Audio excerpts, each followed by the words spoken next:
So my first question is, what are your names and where are you calling from?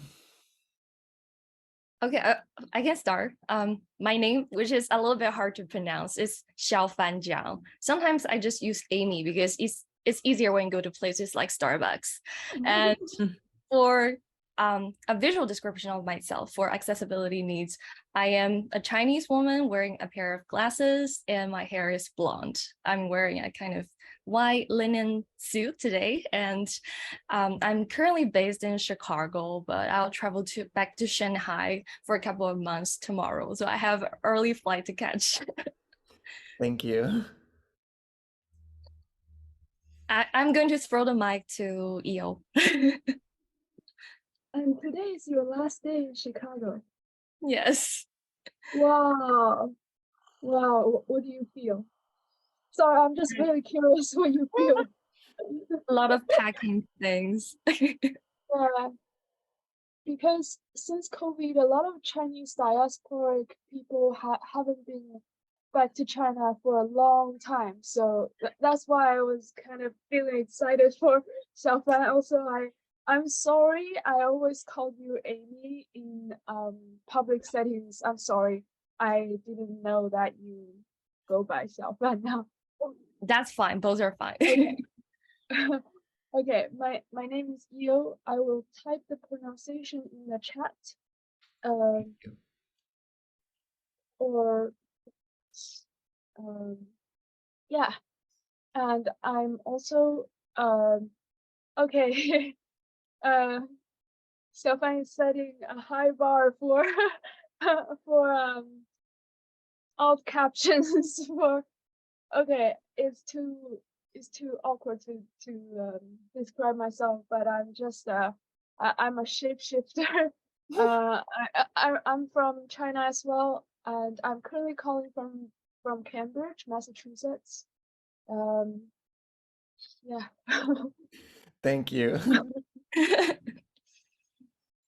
I love EO's name. It's like so simple, like EO, so iconic. Yeah. So I'm Fangyi, and I'll also type in my name, and I also go by EE just because similar reason as Amy Xiaofan. It's just easier going to Starbucks or going to places for people to remember. So this is what I also go by, and I'm currently like in a kind of brain fog moment because so I'm calling in from New York City, and I'm working remotely, and I'm still at work today. And the client is kind of crazy. We're like hunting, fighting for all day. And then I'm just like telling them, okay, I have a really important meeting right now for like half an hour, so I have to go. But like they're slacking me like crazy. So sorry if I'm The not. background cortisol. I definitely remember like having a trauma response to a little woodblock sound on Slack. So Oh, I you guys could hear that? I'm really no, no, sorry. no. I don't hear it, but I'm just having my own Oh, flashbacks. I love how like authentic and personal your intros were. Like I feel like you really all brought your own like personality to it. I'm excited to talk more. Um, so please tell me the title of the piece and when you made it. So the title is Ties That Cannot Be Unbound. The reason why we kind of it's a long story. We tied each other together because we all have a common thread in our artistic and research projects. So I'll just talk about like a brief intro, and then I'll like you two speak as well.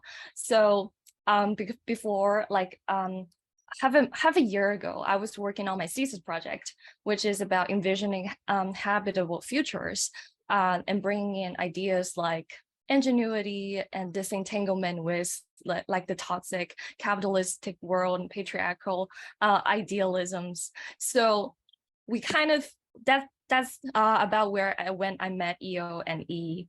So we kind of find out we have shared this common goal, and our interest lies in interconnectedness of the ecosystem and also like spirituality, And that's how we want to do like a curatorial project together as a container, not only for our own projects, but also we can like build up a stage for like-minded artists and designers to craft a bigger narrative and spread the word to like a larger audience.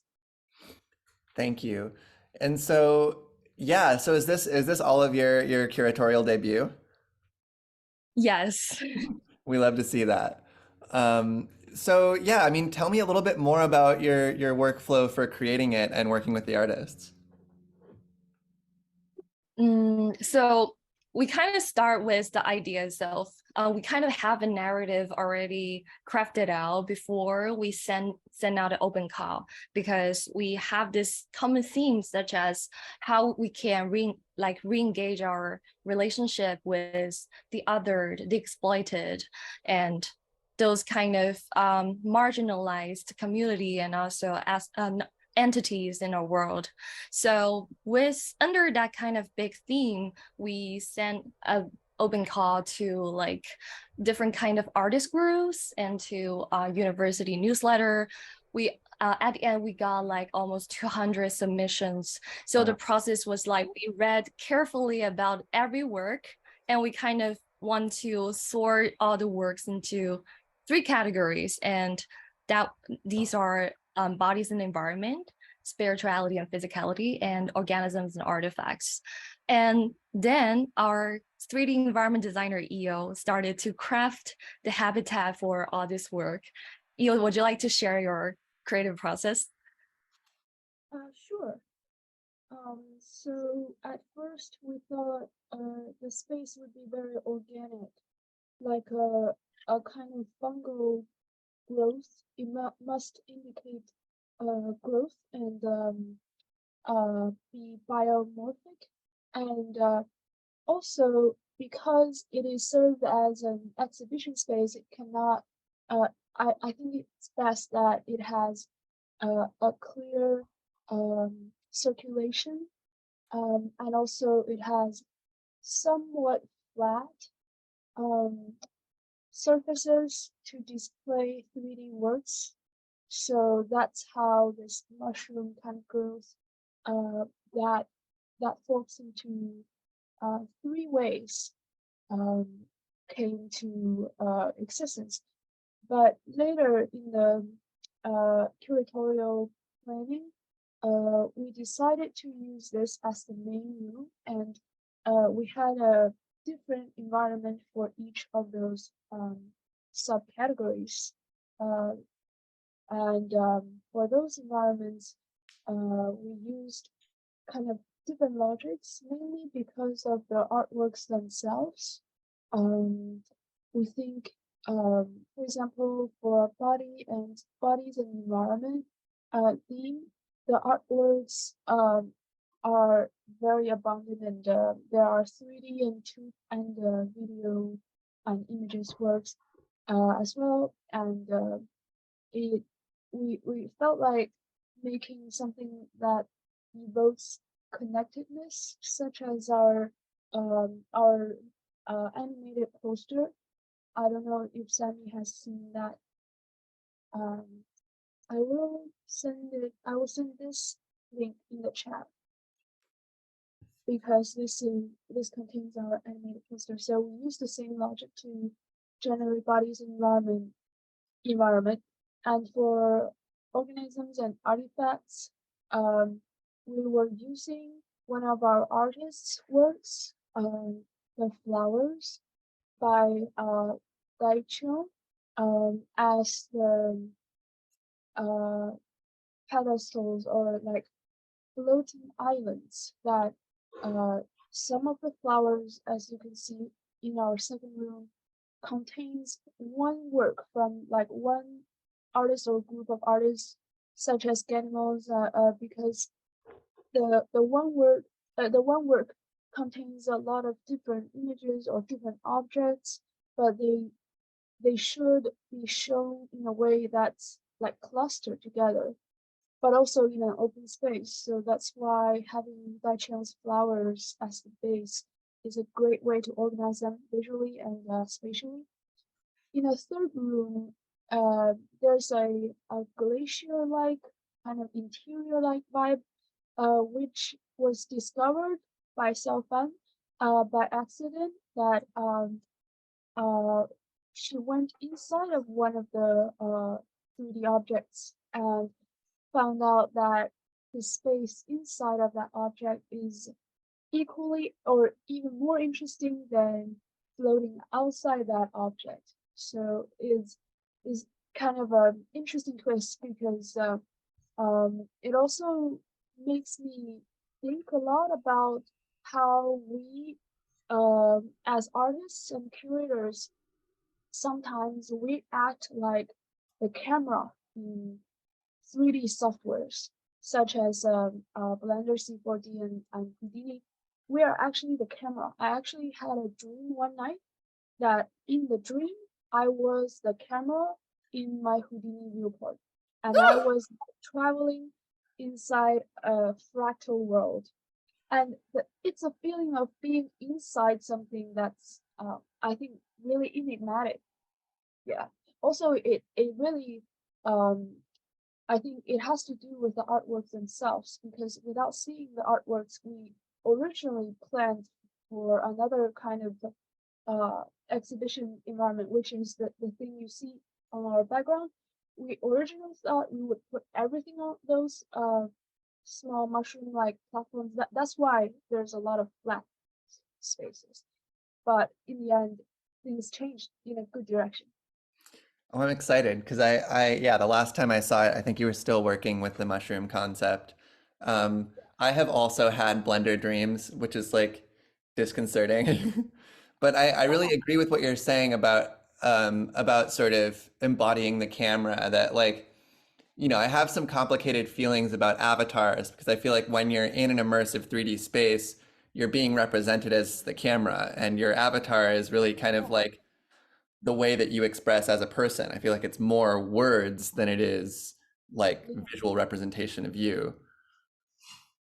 Yes. And so are all of y'all finishing undergrad or MFA?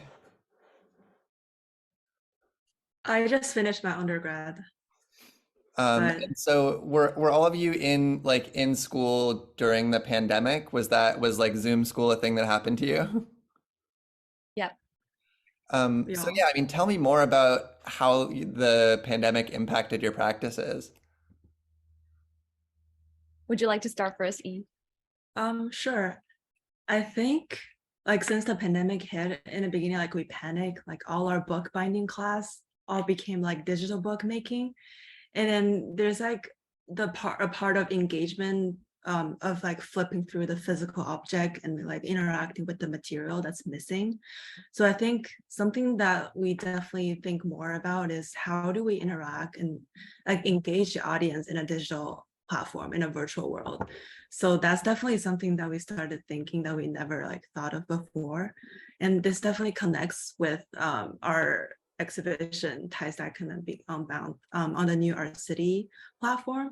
I think it's great that the platform is like very accessible and has the freedom to like put in like renders and have the freedom of like clicking through pieces and wall text. Like those are all like really nice interactive elements that makes us feel like, oh, we're actually in a museum or gallery space.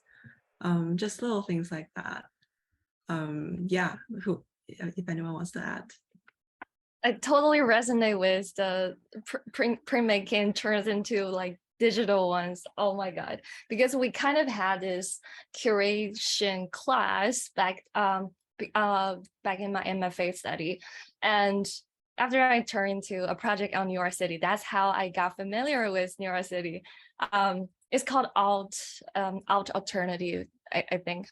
Oh, alt realities. That was, Reality. yeah, that was Jaslynn's class. Oh, because I didn't went into that class because of the restriction of my program, but my friend did. So I was kind of like just watching everything they do online. And I feel like the online Zoom university gives me a lot of freedom to create things alongside of the studio practice. But what is missing is the real connection and interaction between people, because a lot of things that when there is distance, and especially that everything is filtered through a screen, you don't know what is real and what is true on the other side. With ChatGPT, everyone can write perfect emails these days and perfect essays, but it's only when you have this, like what we're doing now, we have like face-to-face communication is what we can like find like some real genuine things out of each other. And the first time I remember, because my first year MFA was completely online and I was in China, the time zone was actually killing me. But when the first day we met each other in person, I was terrified, because after a long year of long distance learning, I kind of forgot how to interact with those people in real life. It's very terrifying.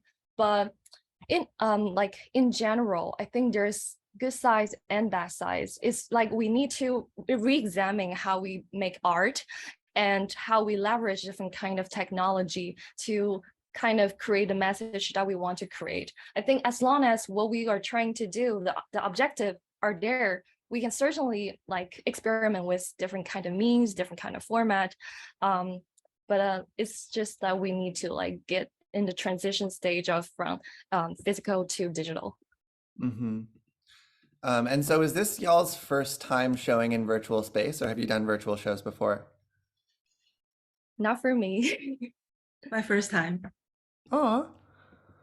I guess I guess like I could also ask, like, were you all working in digital media before the pandemic, or did that kind of end up shifting you to a digital realm?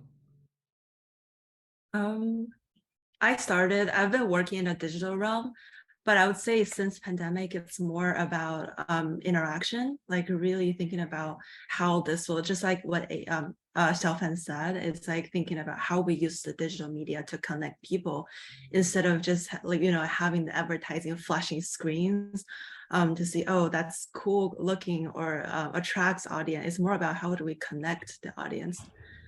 Mm-hmm. And my last question concerns archiving, because like you, by contributing this interview, are contributing to an archive, and your work is kind of a ready-made archive on New Art City. And so I'm curious, like, how do you approach archiving in your own practices? Like, do you return to and mutate old files? Do you like meticulously organize, or like leave them in the past? That's actually a very interesting concept, because the other day I was talking to another artist who will be featured in our artist salon, which is tied to the theme of the exhibition as well. And we're thinking, when we're talking about archive, we kind of put our existence as the focal point, and the archive itself is subject to our intentions. But what if we just yield our power over it to the archive, to the data, or to the materials, documents themselves? And we just, for example, if it is a mess, then the mess is taking control. What we do is trying to create an environment for that mess to like live there. And another funny kind of like notion we discussed during our opening event is the process of documentation, because documentation is like the idea was tied to scientific experiments, when we have to like make sure everything is correct, accurate, and easy to communicate to others. But for artists, we don't actually really need documentation. Everything is in our thought process, and it is our way to decide how we show this process or hide this process to the public. So that's just how I was my thoughts around this concept.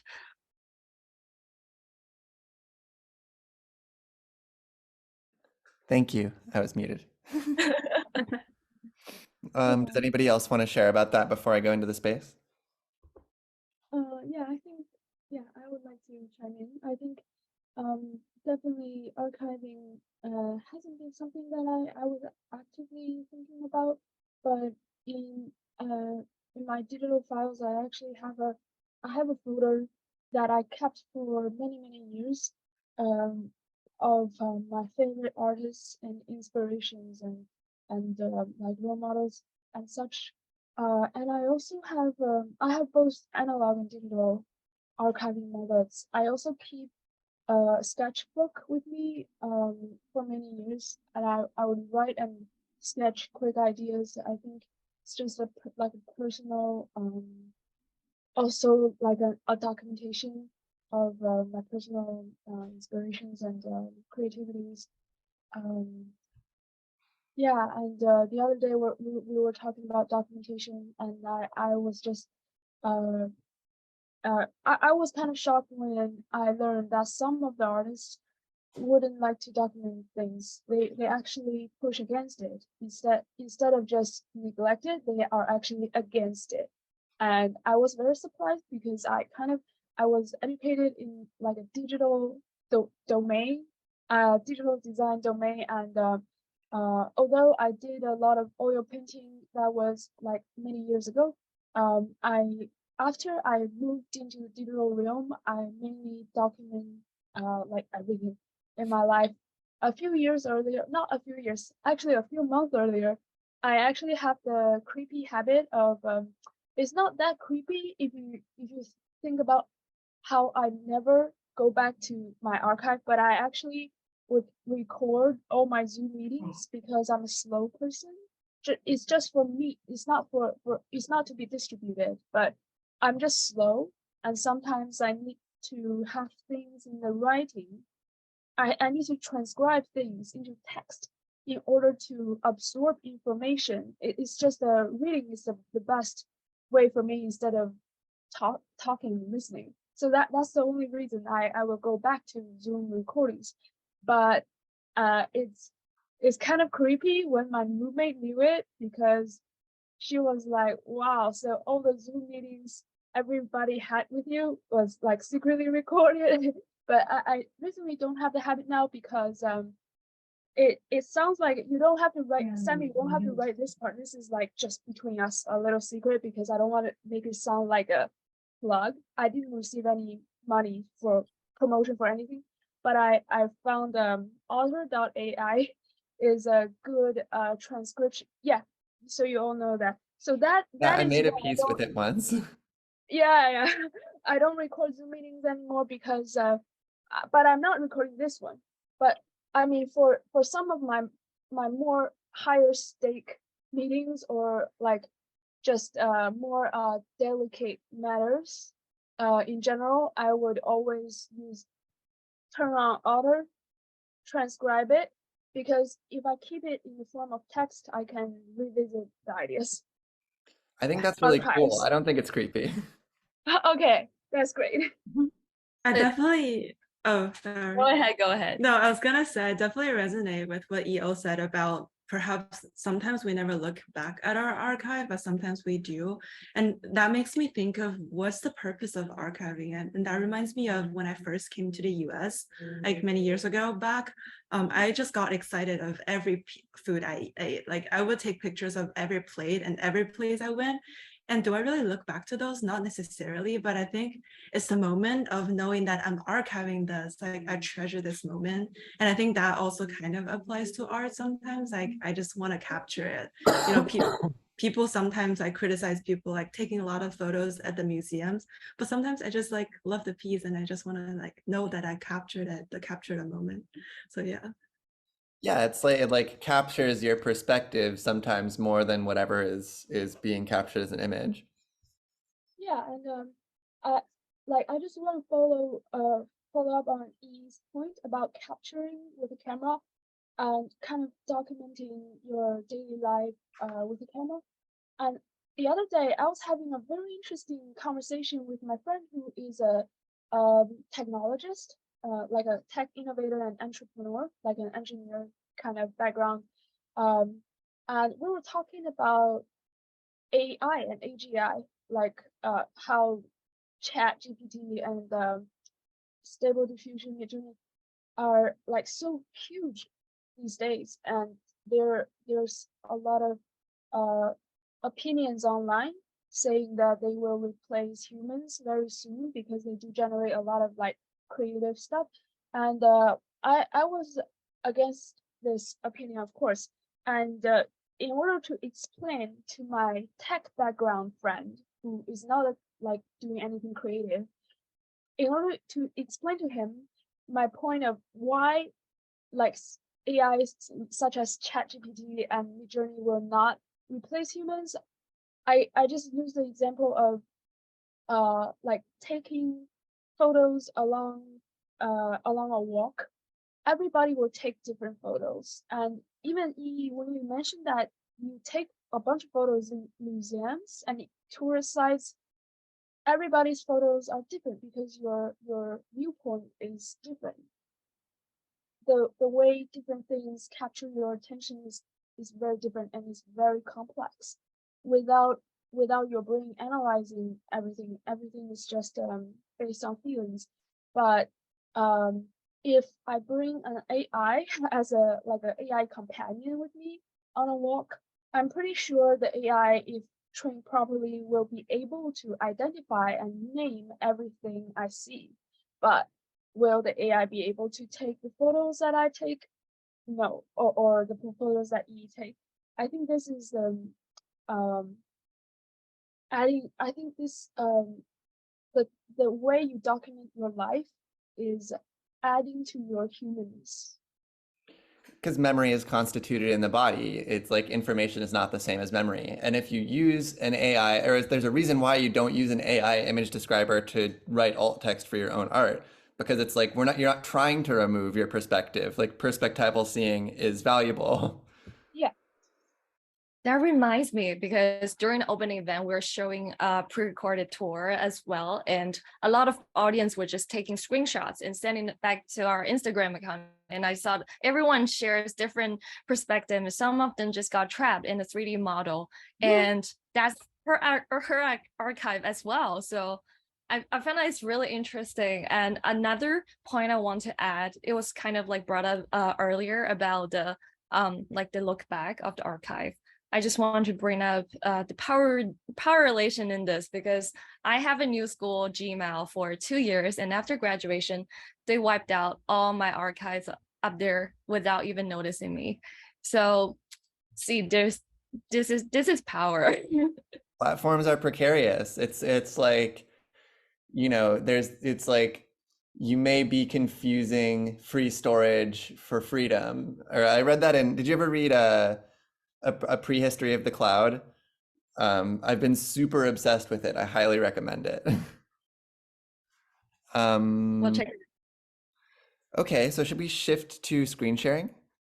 So I'll begin by having one of you read the exhibition description, but first we're floating in a blue sky with some wispy white clouds below us. We have the title of the exhibition on the left with the list of artists, which should also be in the exhibition description. And then the text is white on this blue background, and there's the poster is rotating down below on the left. I can't read it out. So from the top left corner, Underground Art and Design presents Ties That Cannot Be Unbound.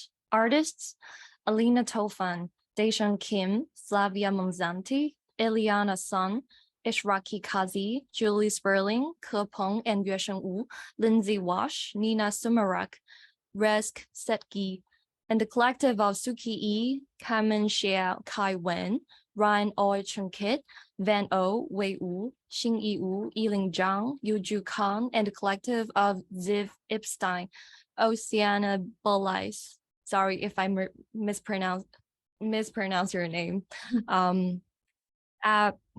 This one is difficult. Can someone help me out with the Emmanuel Dubé? I'm so sorry if I Emmanuel Dubé.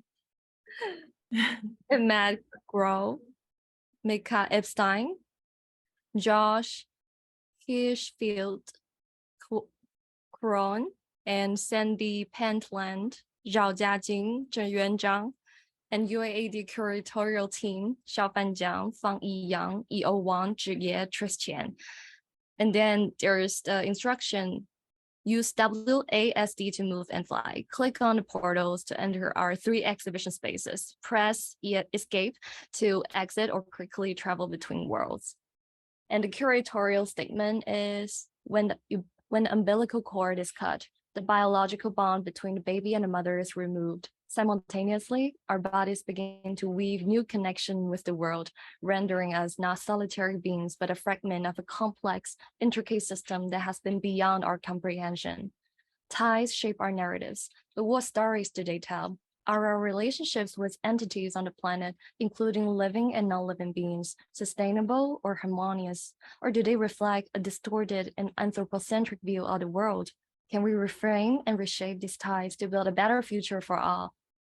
Ties that cannot be unbound invites you to explore the interconnectedness of spirituality and physicality through arts in both new and traditional media.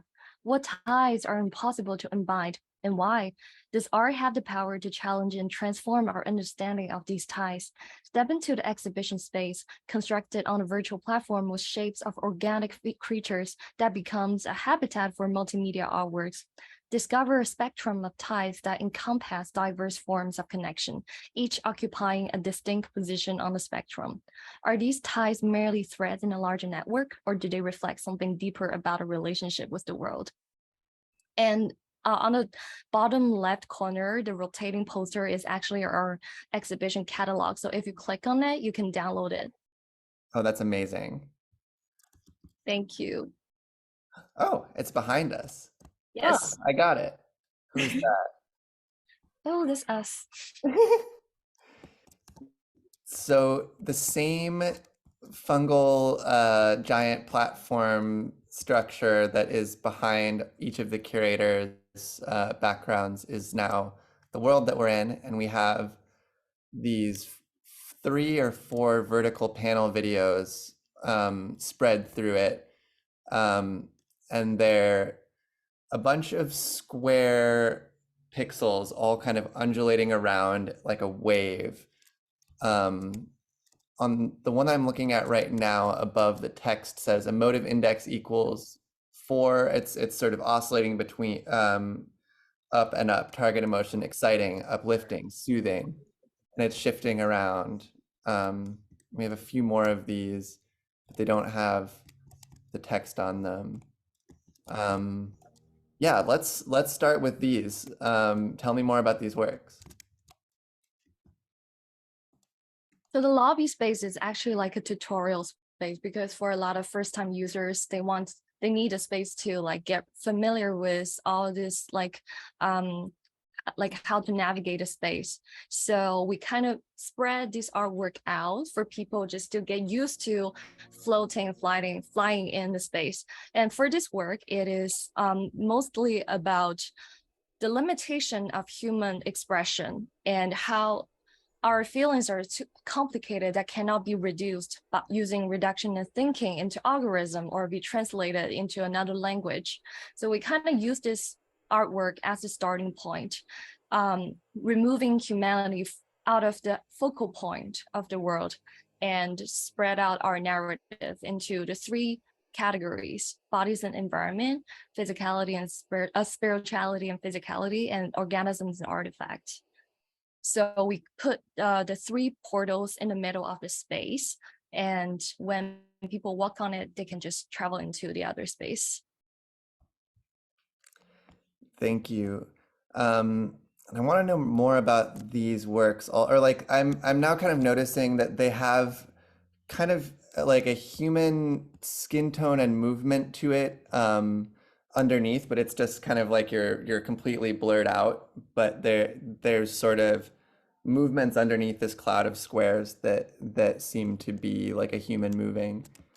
But they're also very like ocean-like somehow. It's actually a landscape image generated using algorithm, and it kind of reflect. It was an interactive installation, so when there will be a human standing in front of the screen, and there will be a camera capturing the emotion of that person and translate the person's emotion into landscape. Oh wow, interesting. I have a question. I wonder what they are using. Are they using BCI devices such as these headbands, and are they detecting their brain signals So as metric of emotion? I am not really familiar with the algorithm, but I'm sure the artist was using a camera. Yeah, you can do it from facial expressions also, or purportedly people are trying this. Yeah.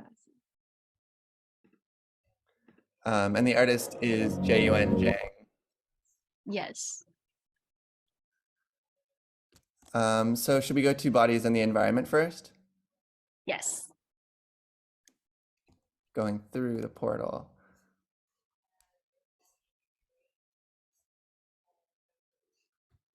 Oh wow. Oh, this is, yeah, there's a lot of like shards in the air. There's this very like it almost looks like liquid splashing all around. It's kind of like a spiny bluish shape that's running all through the space that's kind of forming the architecture. There are clouds of images and videos all around us. I see some spheres. I see like a building in the background. So where should we start?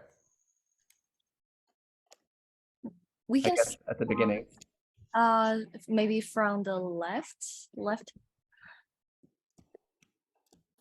I like how many multi-channel videos you have.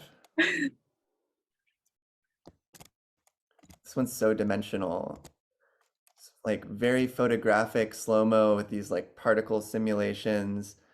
Um, there's the like on the left, there's this kind of melting person in the foreground that looks like a volumetric scan, like picking stuff up off the ground. And then there's a part like there's like a park with trees that's then turning into this particle system again, and then there's like a stairwell that just gets like turned into particles again. In the middle, we're seeing this bridge dissolve. It's very dreamlike. And then this fourth one looks like a motion capture of a body with all of these tiny droplets of water coming off of it, and like some of the joints are like drawing these paths through the virtual space that it's being generated in. This seems like Houdini. I don't know. This is like hardcore. I have no idea how they made this. I think they made it like Houdini engine in Unity because I know the artist and Flavia and her collaborators made, yeah, you're right, they're volumetric scans of a dancer moving in space, and it's like how the body occupies space. Movement is usually intangible, but in a way they are making it into a sculpture. That's so great. There was actually another work that was kind of using a similar technique. That's how I was able to clock that this was a dancer, I think. Yeah. Which work? Do you mind putting it in the chat if you remember? I'm trying to remember the name. I think it's like Entropic Space. It's embarrassing. I recorded this tour like a week and a half ago, but there have been a lot of them. I'll let you know. Okay. It'll be out in the festival. It's really, really cool. I'm loving this, like this is like it's like a 10-story building, but it's kind of like exploded outward with all of these like shards of glass and stuff. And it's pretty low poly and in this like grayscale. The shadow baking looks really, really nice. Wow, this is really fun. Oh, now I'm like inside of it and it's just like overtaking my whole space. Oh, I love this. Sensory overload. Maximalist. Yeah, I like how it interacts with the rest of the world, and then there's this kind of scary liquid thing in the middle. Is this the same artist? Oh, these are these are actually also by the person who made this video, Yeah. Flavia. Yeah. Oh, that's amazing. So they're all like interacting with one another. Ah, okay. So we can see the sculpture of The person the body in motion. The limbs, yeah. And she's really great. After I told her that the space is kind of limited, she made she reduced the polygons to a degree that this is like so visually complex but so small. This is like how many megabytes? Like 3? Oh, mad respect. Yeah. Wow, it's like mad reduction. I was so impressed. so magical. I'm very, very impressed. Like optimizing files is one of it's like knitting to me. It's like the way that I relax. So real recognize real. Yeah. So now we have a huge triptych in the background, and it's sort of like a collage of painting and drawing, very charcoaly, extremely dense. I'm getting a forest scene. I see a figure under, it's not a banyan tree. Maybe it is. It has these like tendrils. Oh, and it's partially animated. Some of these vines are like swinging around. Um, and it's like as almost as tall as the 10-story building in terms of scale with the environment. The more I sit with it, the more it moves. This is really, really fascinating. Oh, who's she? Hi. This is Lina Sumarac. I think this is done from a live workshop she had in Cyprus. It every time when I encounter such artworks, it makes me have such a strong desire to visit the region, the place where this artwork took place. Like I haven't been to Cyprus or I think Nina's from Serbia. I think if I get it right. Yeah. Yes, either Serbia or Cyprus. I haven't been. I really want to see what forests there look like because I'm really attracted by the different phenologies of different regions of the world. Like the trees you see are different, the birds you hear are different. Absolutely. I mean, the site specificity of memory. Oh, and the sound loop is like 30 minutes, and the video is itself only like 40 seconds. And I remember when the artist originally installed this piece, she actually had these animation on a giant wall, so that when people walk through the hallway, uh, they're feeling like they're like passing through a forest and finding little small figures in the forest, reminding people that like we're just a small part of this ecosystem, and we need to like reimagine our relationship with trees and forests and the nature. Yeah, I'm seeing lots of like blurry pictures and paintings of women kind of buried in the forest. There's like this like black and white image of a woman like peering out behind one of the trees. Yes. It's so dimensional. I could spend a lot of time with this. I want to go in this sphere.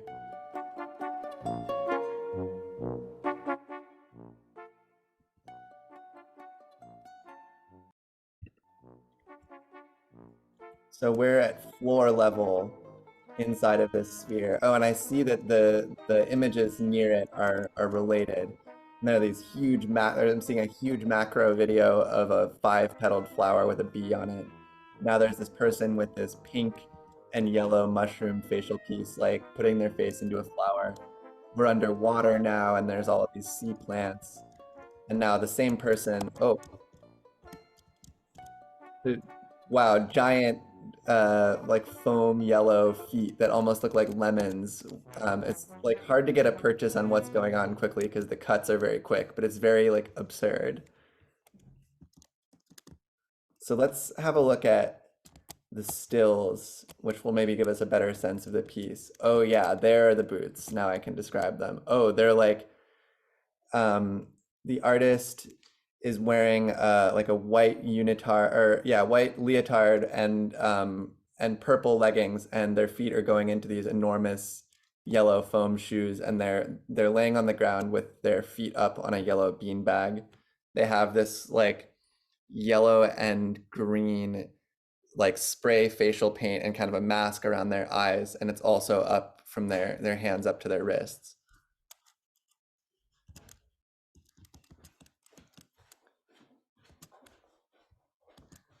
And this facial piece, oh, and it's a couple of them are different. It also looks like foam, and it's very sort of thick extrusions. They're like the earpiece is like glasses, and then there's a piece that divides the face in half that runs and contours with the face and the nose. And then there are like 3 or 4 of these like birds of paradise style leaves cut out of the foam with like teal on the bottom and purple on the top that are forming like a bouquet over their face.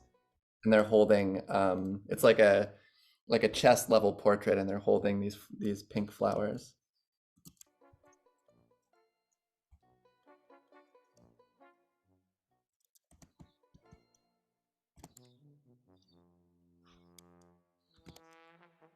Ooh, we've got this fun hair simulation blob character wearing this like, oh, it's like this is one of those images where I can't tell if it's real or a render. There's some spiny fruits on the ground. They're standing on this like sod looking blanket, and wearing this like, it's like a shoulder length cape made out of this like light blue fabric, and there's like a loofah for a head and these 4 little antennas sticking off of it. It's really cute.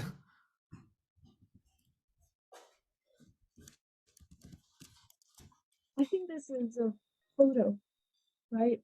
Yes. Just like the other ones. Yeah, this is so good.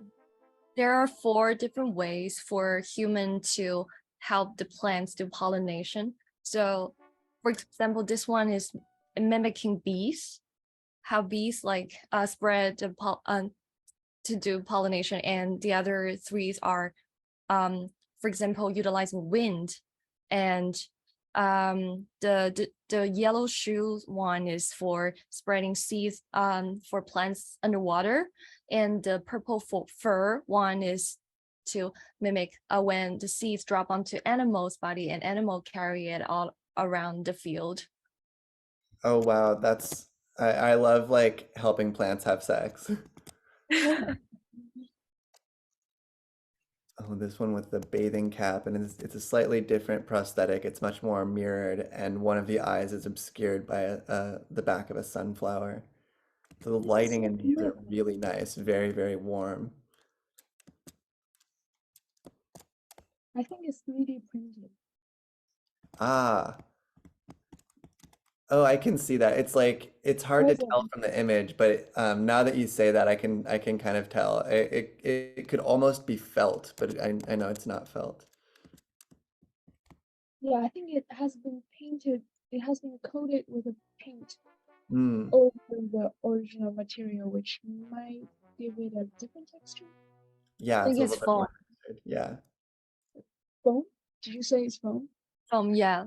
The art, Oh, like put it in the description. yeah, Oh, that's interesting. How did Xinyi get this model those? How did she fabricate those with foam? That must be so. I don't know. Can't imagine. it's very like architectural. Yes. Yeah, I thought it was by 3D printing because that's like the only way I know. And Yeah. our art actually have an architectural background. Sorry. Okay. Yeah, because it's like that's a common material with architecture. I mean, it could even be like CNC'd and then molded or something like that. But I would like to give attention to some other works. It's like each place I feel like I could spend a lot of time, but I want to make sure we cover everything. I thought it said furries, but it says furies. This is a triptych of 3 paintings with like baby pink backgrounds, and these kind of flowing capillary type structures in like gray and white and a little bit of blue paint. It almost looks like a hazy render of like a city in the sky. It's forming all of these kind of loops in space. And I'm seeing it draws inspiration from the Furies, which are vengeful goddesses of ancient Greek mythology.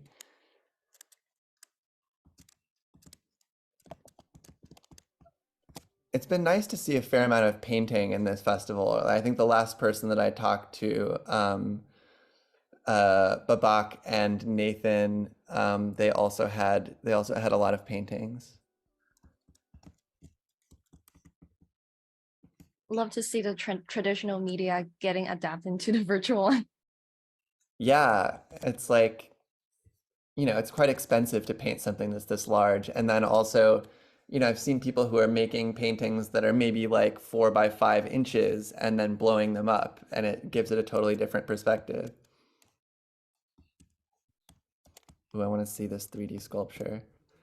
So we have this 3D scan of a bunch of rocks, and then there's some blank, slightly metallic avatar figures sitting with their knees up, kind of around. There are a few people like laying down, and I see the text on the rocks: 71 Iraqi, Syrian, and Afghan migrants found dead in abandoned truck in Austria.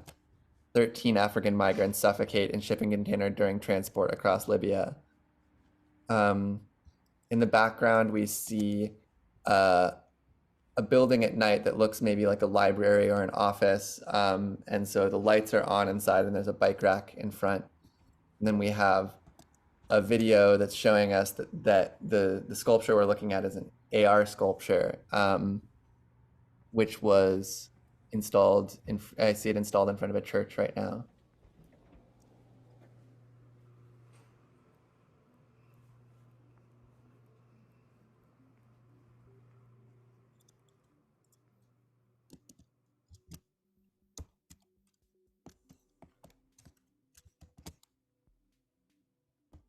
Really powerful, and it's a really interesting way to show an AR piece, to sort of still kind of bring the scene and also the documentation into a single area.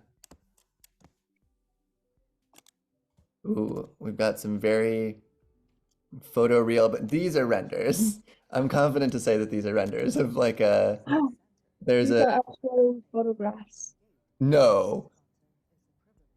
The artist is a sculptor, so he actually created this like molded Apollo sculpture himself, which is incredible. And he worked for this over like a year because mold are hard to grow and sometimes they died halfway. Oh, And that's mold, right? So we have this classical sculpture in marble, and he has this sash that's in this very brilliant. It almost looks like smoked salmon. It's this like orangey type of marble, and in the background there's like a huge bouquet of dead flowers. There's a violin, a candle. There's like a metal fruit bowl with all of this engraving on it. There's like a chalice that's turned over, some paper, a big Gandalf pipe, a rosary. This really looks like something out of like the game Myst. That it like this really, it's like very uncanny. But across the face of this bust, it's decaying in this way. And now I understand that it's mold. But yeah, it was kind of hard to tell. And we have a close up of that phenomenon over here with all of these little mycelial tendrils sticking between like the crevices of the face. Wow. Want to get as close as I can. At first, I'm still in disbelief. I'm still in denial that this is a photo, because during the opening, I asked, the artist is Reza. I asked him whether this is a digital file, and he said he had no digital file for this. I'm still in shock. Wow. Incredible. I mean, I love these things that it's very like hyper material. Yeah.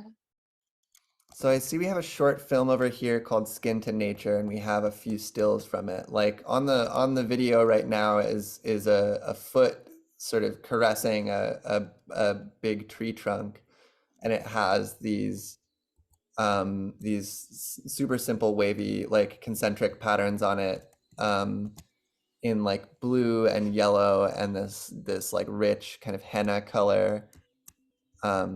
We can see a face pressed up against a tree with similar paint, and now there's a person in like a unitard like moving under a tree trunk in a forest. And I'm seeing another person whose face is painted with like a heart-shaped leaf, and you can see the capillaries in purple, and the center is kind of reddish. It has like the color palette of a watermelon, but you can see the leaves that are painted superimposed over the front of the face. We have a macro photo of some sort of low green foliage with these like hands painted green, like fingers painted green sticking up through it. And we have an arm painted with this kind of brick texture between two logs.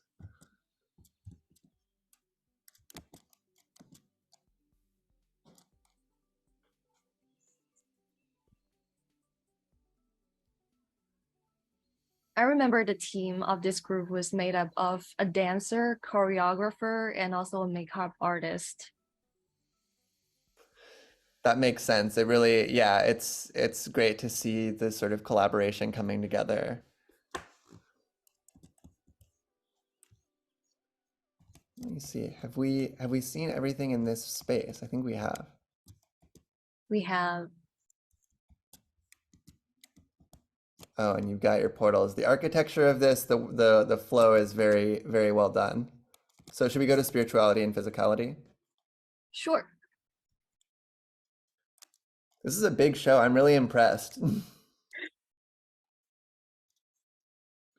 So now we're up in the clouds again with this kind of mauve background, and there are a bunch of images and cubes, all really big. I'm gonna go up to this. Oh, I see. And we can't fly. We're only walking along a flat plane, which really kind of enforces the scale of these objects. We're looking up at this giant square canvas with these tendrily white line or black line drawings. Some of the tendrils are spiky, some of them are like ropes. And some of them kind of one of them seems to be like opening up a portal into like flames and lightning. There's like a staircase, and there are some other kind of organic looking structures. And on either side of it are spheres that may be the same image. Oh, I see. It's a 90-day drawing. And the original scale is 22 inches by 28 inches, but it's giant. We have to look up at it.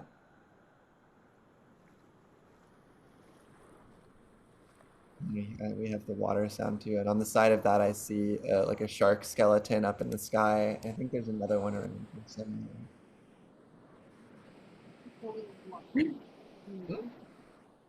There's only one skeleton.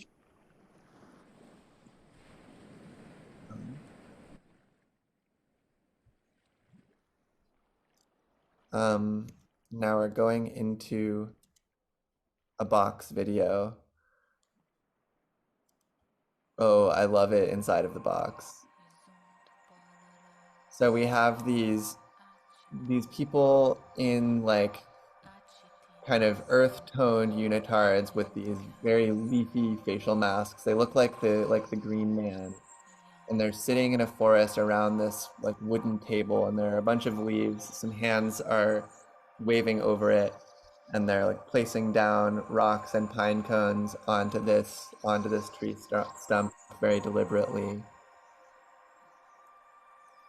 And you see, it was a video performance.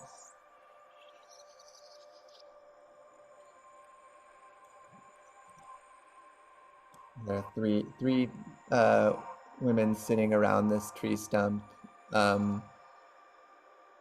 kind of like bobbing their heads. The photography is very sumptuous, and we have this kind of like almost looks like eye floaters, something like semi-transparent and glowing in front of the screen.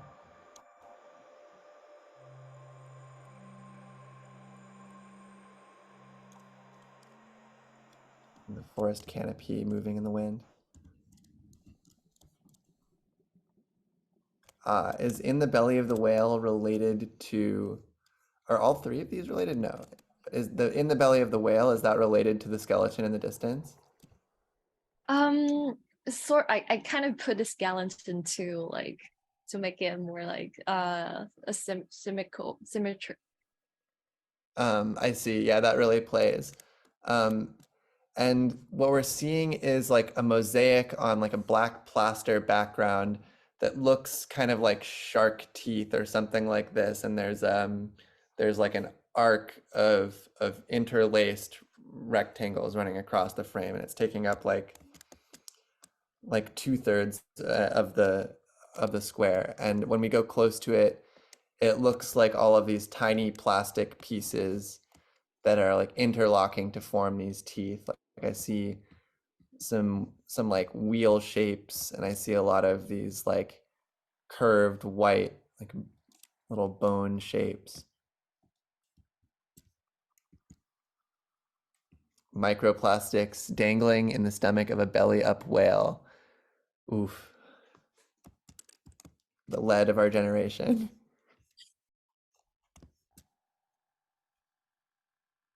It's really interesting how you play with perspective, where like I'm now like on top of this cube that's kind of like a cyanotype image. It's like white on different gradients of blue. There's all of these capillaries, and I see some like teeth, and they look like Furby eyes and like hair, but it's quite distorted when I go up close to it.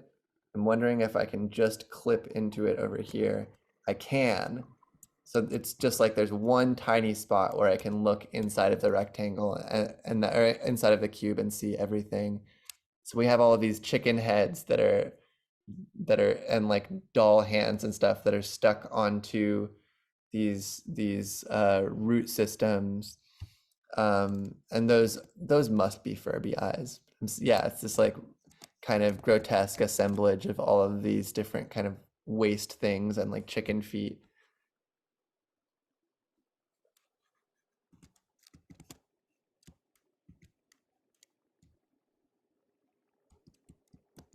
I think what is crazy about this body of work is the artist actually used photography to make everything together using, for example, double exposure and some photo editing skills to create such like gigantic and also complex image.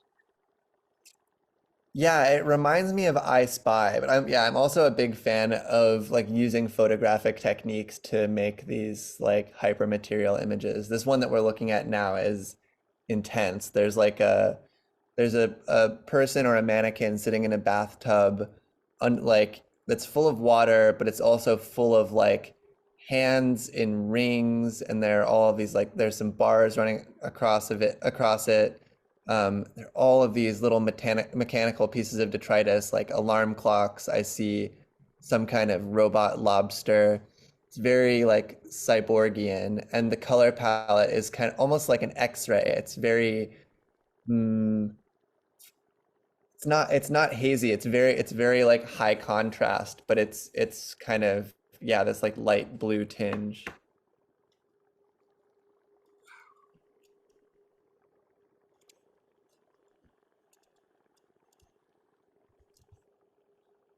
Yeah, and the original dimensions were 52 inches by 23 inches. I would love to see that in that size.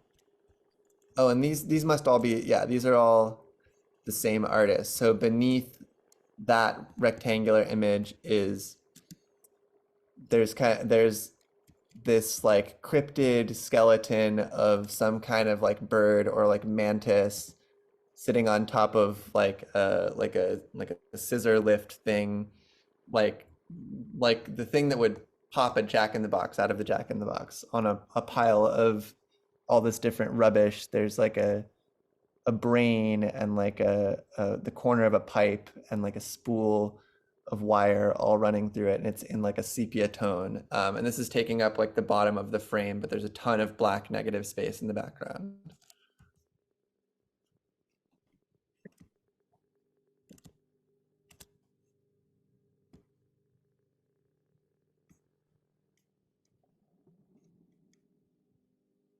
I think that's all the visual work. We also have one audio work, which is a 4-channel audio piece recording the sound of the ocean wave. And the artist also used underwater recording device to capture like the sound of the ocean flow underneath. It was kind of to draw the spiritual connection between human body with the ocean, the water, which made up all lives on Earth. Hmm. It was like 11 minutes long. So we kind of map it so that we make it audible throughout the whole space of this virtual space.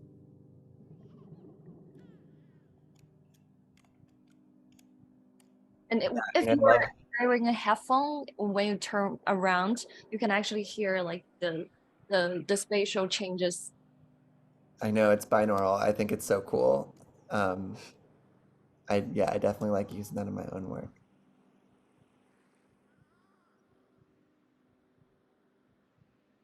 So, organisms and artifacts is the last space we're going to go into.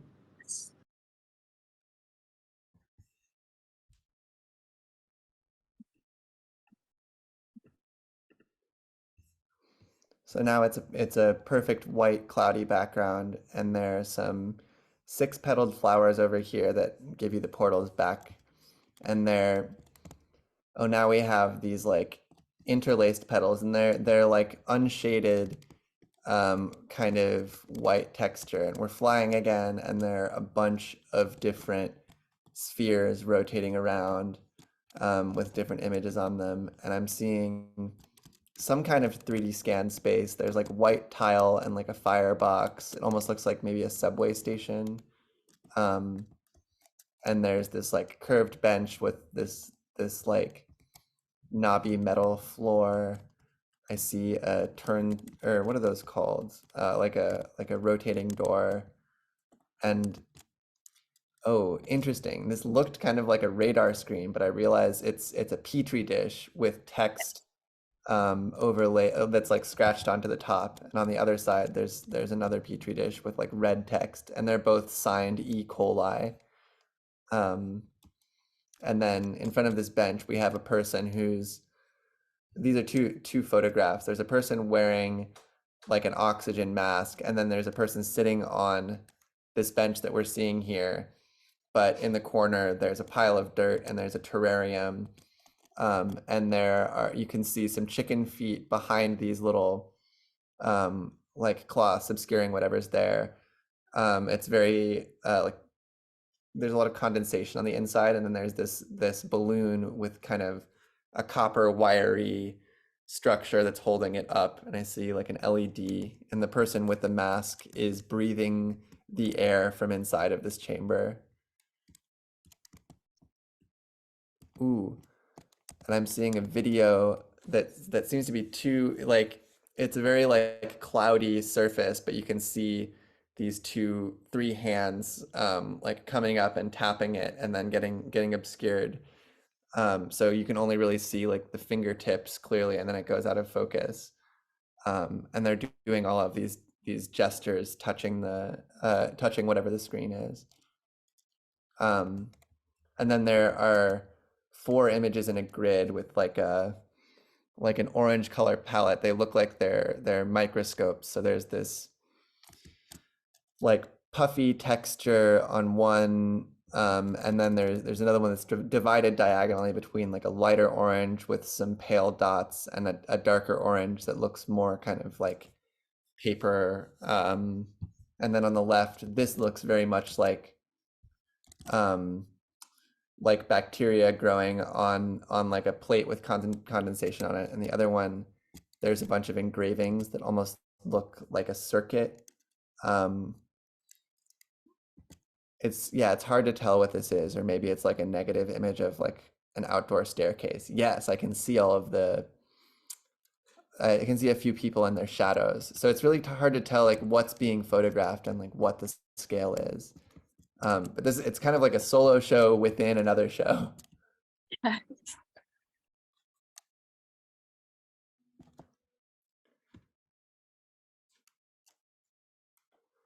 And this is by Ishraki Kazi. By the way, this is the space of a hall in MIT Media Lab, I think. Ah, okay. So kind of documenting the performance happening there.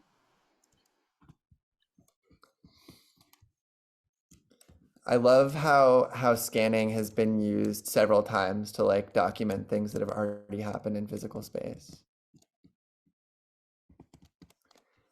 So now I'm going out of the MIT scan and into this cluster of different like rotating spheres. They seem to be mostly natural objects. I'm seeing an anemone and like a coral, some kind of, it looks like an AI generated insect, a nice doggy with its tongue out. Ooh, and then they're recursive. There's another sphere inside of it that's rotating. And this looks like a close-up of a spider or maybe an AI generated spider. Ah, the Ganimals. Okay, so are these all AI generated? Right. And there are using two different species image to generate a new kind of species. Using So Art it is Breeder or actually something? not a, sorry, Using Art Breeder or something? I think it's using neural network like Mm. GAN. I suspect that this is style again because this work is from before before Midjourney, Stable Diffusion, and Downing emerged. So during that time, StyleGAN able to be run on Google Colab or Runway. I'm not actually might be able to do it, but I think this person might just this team might just have developed their own AI algorithm because they probably can. Yeah, I mean it's interesting how specific GANs look, and they're already kind of dated in the AI space. Yes, yes. This is almost like AI archaeology, which is like a the shortest archaeology in this entire world. Like it's amazing how it just different generations have their nostalgic feel. Yeah, it moves so quickly. Ooh, and we have a grid of 9 CCTV videos. Some of them are of like a street outside of like an apartment building from like the ninth floor. One of the bottom corner looks kind of like New York. We have another street from like the third floor. There's an empty parking lot, an alley, and then the couple on the bottom are, there's like a guy in his studio with all of, it's very organized with these metro racks, and it seems like he's, oh yeah, he's sitting at this like pelican case, and there's some scary little creature that's creeping up over his desk. And then there's another like empty storage room. There's a lost video signal, a stairwell, a very grainy apartment. One of them is losing its video signal, and I wonder if all of them will end up losing their video signals at some point. Yes, and you can go into the cube. Oh. We have two, so they're like black grids with, or yeah, black spaces with or images with white grid lines on them, and we have superimposed on those an image from a CCTV feed that says storage room 1, and another one that says RS workspace 01, and then there's this scary looking like auger organism thingy on the left loading 96% bar over it. And it's like light yellow in the parts where it's thicker, kind of like an egg yolk, and then it gets more like translucent on the sides. We have another one of those images with 2 more security cameras, stairs, and street view, and then we have a petri dish that is loading 90%, and there's some colony of bacteria in the center. More and more of the feeds are going out inside of the cube.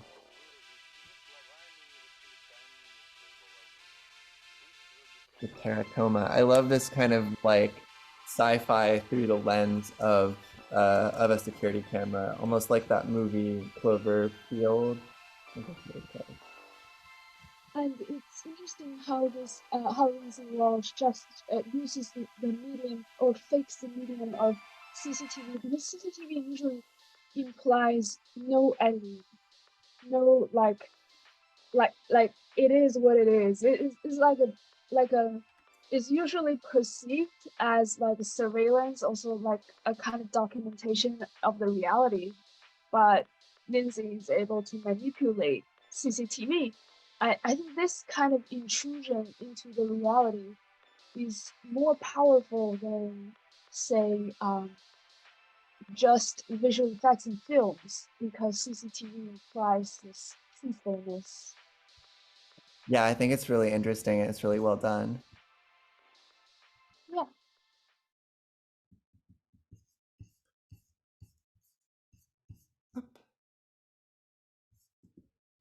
We have another cloud of spheres. We have a poem. These are actually alt texts for those photographies. Oh, that's so nice. I love that itself is like a text that's installed. So for those of you who want to access this in the catalog, it's by Ileana's son, Soap Bubbles in Dreamland.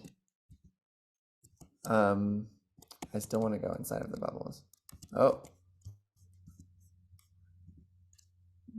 We have a butterfly. Well, now I'm suspicious. Like, are these AI generated or not? No, these are Oh, really? photographies. Yeah. This person is my friend. She's a photographer, nature photographer. So we have some unbelievably professional shots, high contrast of different butterflies. This one has some like orange and tan toned wings. They look really nice as spheres. There's a chimpanzee.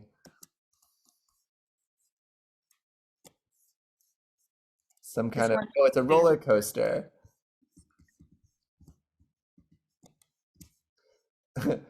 A dog mid shakeout with all of the water spiraling off of him. It's a polar bear. A polar bear. Ooh, this one's nice. This one looks like an analog process with two butterflies, and it's like half color and half black and white. But the butterfly remains in color on the black and white portion, or maybe just like the saturation got reduced. Yeah.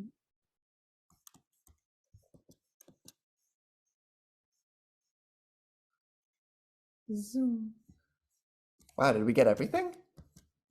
Oh, actually, we still have one left. The blue sphere. On the left. Ah, thank you. It's hidden in the fog.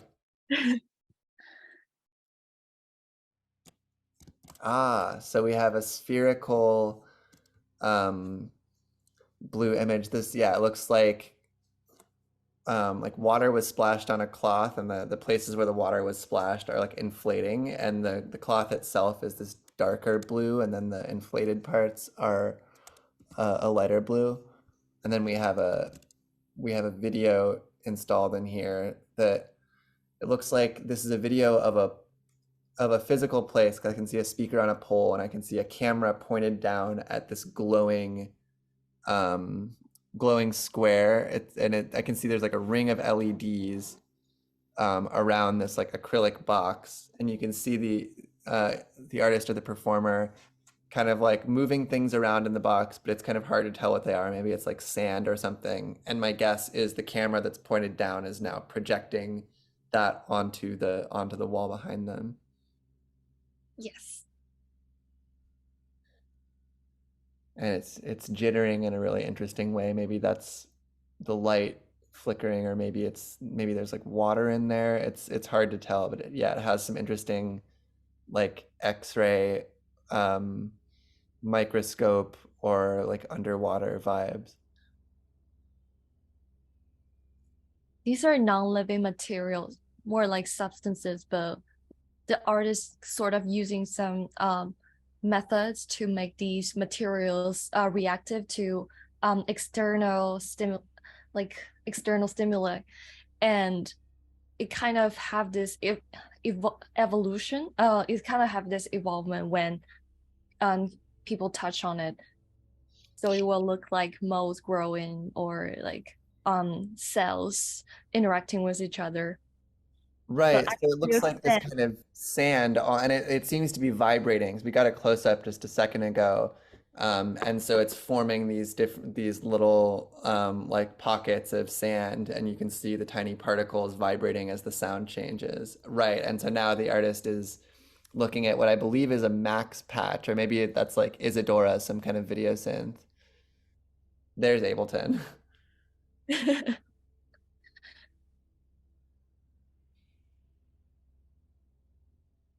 Oh, we watched the whole thing. I really, yeah, I mean, I really like how you're kind of fusing documentation with new work in this piece. There's so much here, and the way that you deal with the space, creating these like inner and outer areas that are like separate from one another. Yeah, you did an amazing job. Thank you. And thank you so much for articulating all the works beautifully. Thank you. I mean, it's a treat to see it and hear you speak to the work. Is there anything else that you would like to say before I stop the recording?